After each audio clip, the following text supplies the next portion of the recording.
Hello everyone, I want to share with you what I was doing yesterday. Yesterday I scrapped a house that was due for demolition. And this is what I got. It's just a lot of copper over here on this side. So I'll just start right here. This is just copper that is clean. It doesn't have any fittings, so I can sell that as number one copper. And it's got a sump pump, a little bit of aluminum. This is the copper that I have to go through, copper and brass. So to go through it and cut off all the fittings, cut off all the brass. And here's some faucets. These are pretty easy to get. Now the sink, there was a bathroom sink, it was all porcelain. And instead of going underneath it and trying to undo these fittings, and this place was due for demolition, so all I did was I just took a sledgehammer and just broke the sink, and this came out. It took me like less than 30 seconds to get this. This is another sink. I can't break that as easily. It's cast iron sink. I have never seen a bathroom cast iron sink like this. You can't sell it as clean cast iron because it has the enamel on it, and I don't think I can sell it because it's outdated, but you never know. So cool nonetheless. I got two of those. There's the AC coil from inside the furnace. These are the aluminum copper rads. You have to clean those up a little bit to sell them, to get a good price on it. Here's the electrical panel. Now this was an older house, probably built 50s or 60s, I'm not too sure. So I was a little bit worried about it being all aluminum. Very little aluminum wire. It's mostly just copper. There's that was for the AC unit. And main fuse bar. These a lot of copper around here. The hydro company came in and disconnected the electricity, and they also disconnected the water, so I didn't have to worry about any leaks or getting electrocuted, nothing like that. So I just had a great old time yesterday. And I also cut down the main mast that goes from the house to the electrical pole. This is the wire that was in there. So there's three of those. This is probably 14 feet long, and I got three of those. Just another little panel. A lot of steel cased BX. Now I don't like that stuff because it's real pain to strip, but I took it because I took the real thick stuff, like this stove cable. Maybe I'll try and strip it. Most of this wire, the old stuff, I don't really like stripping it. I'll probably end up just bringing it to the scrapyard just like this. Try to get insulated copper price. And there is some aluminum in here, so I have to sort through it first. It's just some light fixtures. A little bit of aluminum siding. This is creepy. It's copper though. Reminds me of a Nightmare Before Christmas. So moving along, got the kitchen sink. It's not too bad, actually. You know, I prefer the single sinks like this myself. Maybe I'll try and sell that. And now this is the only shreddable steel that I got. All the other shreddable steel I left there, so I actually left the entire furnace in there just because the steel prices are just so bad right now.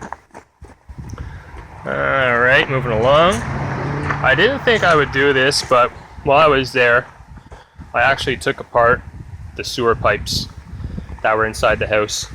Cast iron sewer pipes. So these are quite old. Probably around 50 or 60 years old.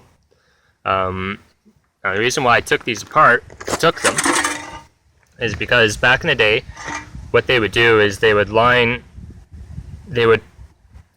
don't know exactly how they did it, but what they would do is they just stuffed, I think it was horsehair. They would soak horsehair in some sort of chemical, and they would stuff it down into the joint. And then what they would do, they would take molten lead and then pour it down in the joint to make a good seal. So I took all the sewer pipes, and I've already smashed them all up. This is the smashed up cast iron. That's about double shreddable steel price. So shreddable steel right now is $50 a ton. This is about $110 a ton. Still solid smaller pieces, and now this is all the lead that I got out of the cast iron pipes. And I'll just kind of try and pick this up, see how much it weighs. Yeah, that's pretty heavy. That's probably 50 pounds, maybe. I really like lead. It's just one of my favorite types of metals. It's lowest boiling point, so you can turn it into molten liquid on a very low temperature. It's also funny, it's very easy to move. Very easy to bend. Don't worry, I'll be washing my hands after this. If you ever do decide to melt this stuff, do not breathe in the fumes. It's very toxic stuff. It's kind of neat. Like, it doesn't make a sound. Like other metal will make a clank sound. This stuff, it's like throwing Play-Doh. Anyways, moving along. Actually, that's about it over here. So, got the sump pump as well. There's just other things this place was pretty much cleared out, but I got some other things that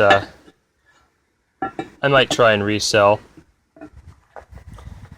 Not the drill, but like I found this old pot outside by the back shed. It's a nice aluminum pot. I'll just check out, see how much that's going for on eBay. Might be able to get a couple bucks for this valve here. Some nice light fixtures.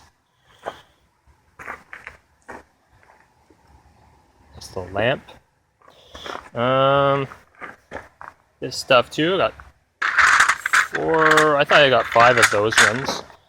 So I'll just put those up in my shed for holding brakes and stuff. And then I took the motor off of the furnace. Already made a mess in the driveway. It's oil. But yeah, I decided just to take it. I could take some parts off of it, maybe try and resell it. Well, last but not least, my wife grabbed this nice desk. We're going to use that. My wife is we're going to be homeschooling our kids, so this will fit in nicely with that. Just have to glue it back together. So everyone, thanks for watching. Just give you a little bit of a background. I got this client. She bought this house to tear it down and build a new house. So she didn't want a lot of this stuff to just end up in landfill. So she got wind of what I do, and she reached out to me, and we spoke, and she just said, take whatever you want. Make the biggest mess. Doesn't matter. It's all getting demolished in a week.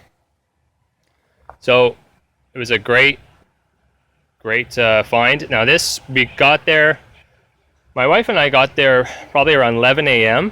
and we were done probably about 4 p.m. So it took a better part of the day, and we were just exhausted. It was hot. But it's going to be worth it, I think. A lot of this copper is going to bring me in a good copper alone, maybe $150. I'm not sure. It's hard to tell. And then everything else too. So it's definitely a good day's work. Especially there's not much money that you have to put forth to make this money back. You don't have any clients. You don't have any customers, that you have to keep happy. So it's a good job. It's a tough way to make a living, but it definitely has its perks. So yeah, I enjoy doing it. Anyone can do this on a small scale. It doesn't take any smarts, really. Anyway, you can do this. And yeah, have any questions? Just let me know. Comments on the videos, and please like and subscribe. Thanks a lot.